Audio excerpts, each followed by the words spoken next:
నుంచి స్టార్ట్ చేస్తాను.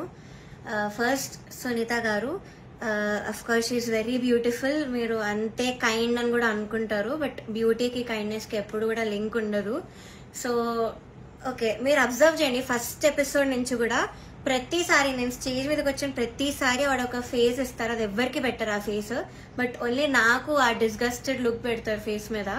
ఇది యాక్చువల్లీ చాలా మంది వెల్ విషర్స్, నా ఫ్యాన్ పేజెస్ అందరూ కూడా నన్ను అడిగారు, కాబట్టి నేను స్క్రీన్ షాట్స్ పెడతాను. ఇది ఎందుకు ఇలా did something happen behind the screen, ఏమైనా అయ్యిందా మీ ఇద్దరికి, లేకపోతే ఏమైనా గొడవ అయిందా అని ఇలా చాలా మంది అడిగారు, ఎందుకు ఆవిడ అలా ఫేస్ పెడుతున్నారు మీరు రాగానే అని.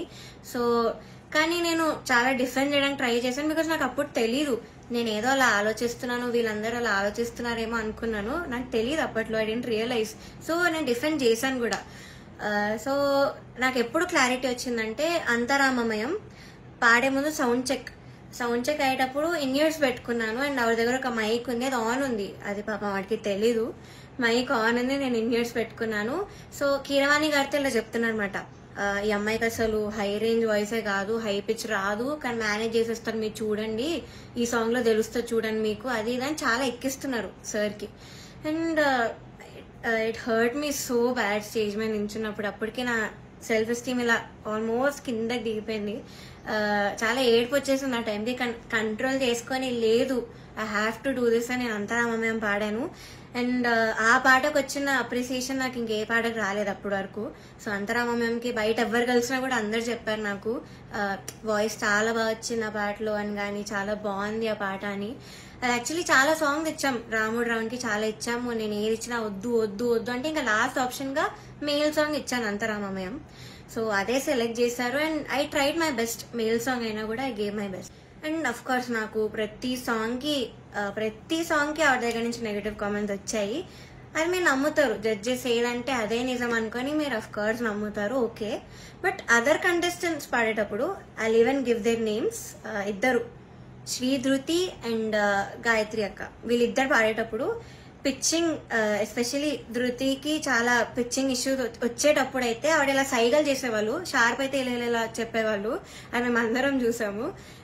గాయత్రి అక్క కూడా షార్ప్ అయితే ఇలా కింద ఫ్లాట్ బాడ్ అని చెప్పేవాళ్ళు, మొన్న కూడా అయింది అది. సో అంటే నాకు తప్పు లేకపోయినా మీరు అక్కడ కామెంట్స్ లో చెప్తున్నారు, వీళ్ళు చేసాక కూడా మీరు అక్కడ చెప్పకుండా సైగలు చేస్తున్నారు.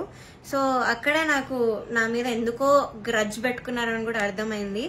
Chandrabose garu, we all know he's a lyricist, so ఆయన రెస్పాన్సిబిలిటీ లిరిక్స్ తప్పులుంటే ఆయన చెప్పాలి. సో నన్ను ఫస్ట్ 2 ఎపిసోడ్స్ బాగా మెచ్చుకున్నారు, ఇలాగ ప్రతి నోట్ కానీ భావం కానీ అసలు వదలకుండా పాడుతామని కూడా చెప్పారు నాకు. అయితే రాముడు రౌండ్ లో వీళ్ళందరు ట్రూ కలర్స్ అన్ని బయటపడ్డాయి. ఫస్ట్ సునీత గారిది నేను చెప్పినట్టు మైక్ లో మాట్లాడేశారు, ఇయర్స్ ఉన్నాయని నాకు తెలియక. అండ్ చంద్రబోస్ గారు పాపం లిరిక్స్ లో నాకు ఒక్క మిస్టేక్ కూడా నేను ఛాన్స్ ఇవ్వలేదు ఆయనకు చెప్పడానికి. సో దానిలో చెప్పలేక ఆదృత లేదు అని ఒక కామెంట్ ఇచ్చారు. అది ఇంకేం చేయాలి, మేల్ సాంగ్ సేమ్ ఇంపాక్ట్ ఒక ఫీమేల్ వాయిస్ నుంచి మీరు ఎక్స్పెక్ట్ చేయలేరు. సో అంతరామమయం is a male song. So ఇంకా లిరిక్స్ లో చెప్పలేక ఎందుకు ఇంకా క్రియేట్ చేసుకొని చెప్పడం నాకు అర్థం కాలేదు. అదే రౌండ్ లో ఒక అమ్మాయి లిరిక్స్ మర్చిపోయింది రాముడి పాటలో, అది మాత్రం ఆయన మెన్షన్ చేయలేదు. బీయింగ్ ఎ లిరిసిస్ట్ ఆయన రెస్పాన్సిబిలిటీ ఉండి కూడా ఆయన చెప్పలేదు ఆ రౌండ్ లో, లిరిక్స్ మర్చిపోయింది చెప్పలేదు.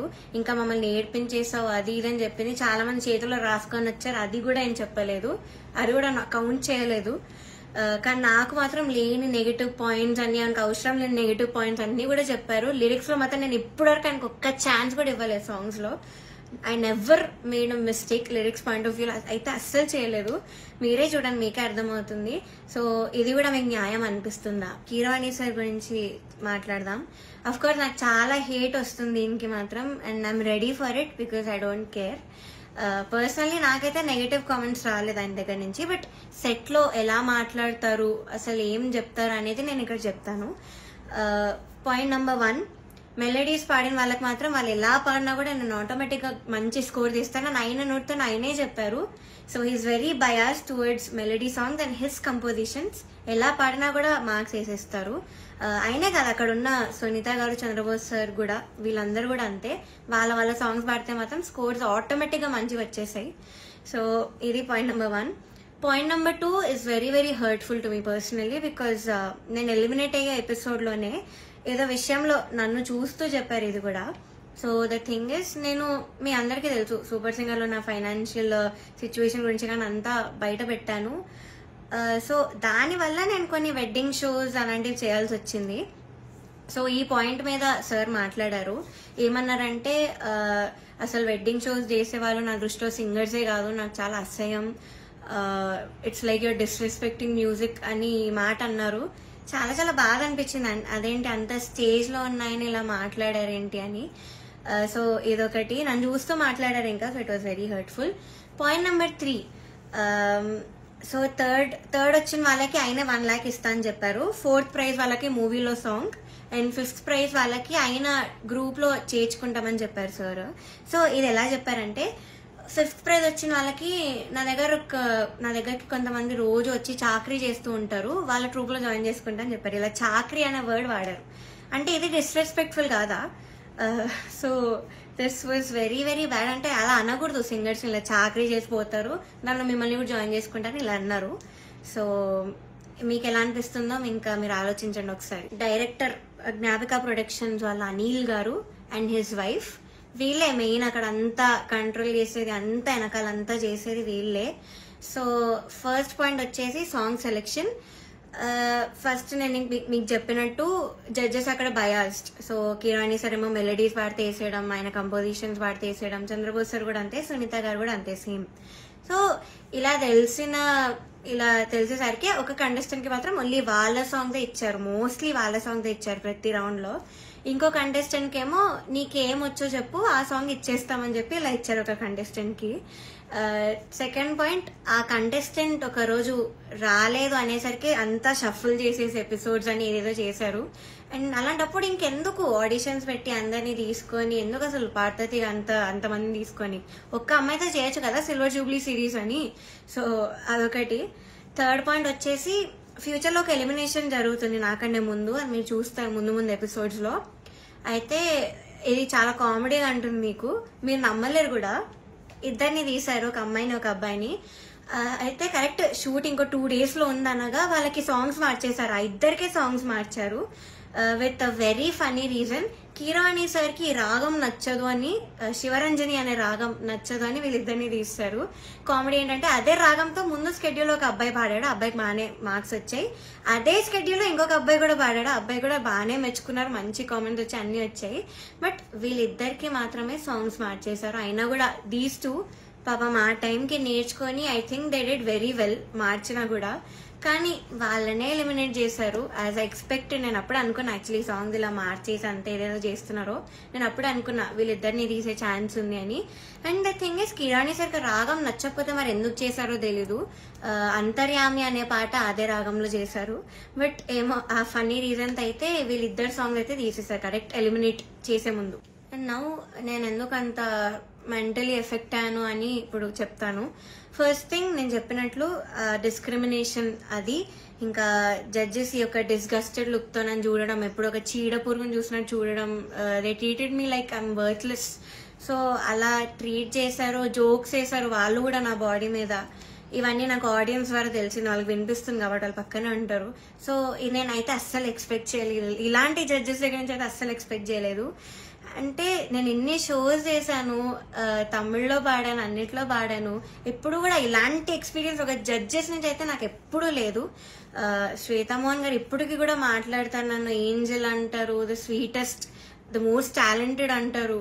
అలాంటిది ఇక్కడ వీళ్ళే నన్ను ఇలా ట్రీట్ చేస్తున్నారు, ఇలాంటి మాటలు అంటున్నారని చాలా చాలా బాగా అనిపించింది. అండ్ సెకండ్ థింగ్, ప్రొడక్షన్ వాళ్ళు ఎస్పెషల్లీ అవుట్ఫిట్స్ విషయంలో మమ్మల్ని బొడ్డు కిందకి కట్టుకో, సారీస్ ఇచ్చి కిందకి కట్టుకో, ఇలా ఎక్స్పోజింగ్ చేయన్న వేలో చెప్పారు. చాలాసార్లు తిప్పేవాళ్ళు నన్ను ఎస్పెషల్లీ కరెక్ట్ పాడే ముందు. అంటే ఎగ్జాస్ట్ అయిపోయేదాన్ని ఆ టైంకి, అయినా కూడా ఐ గేవ్ మై బెస్ట్, అది వేరే విషయం.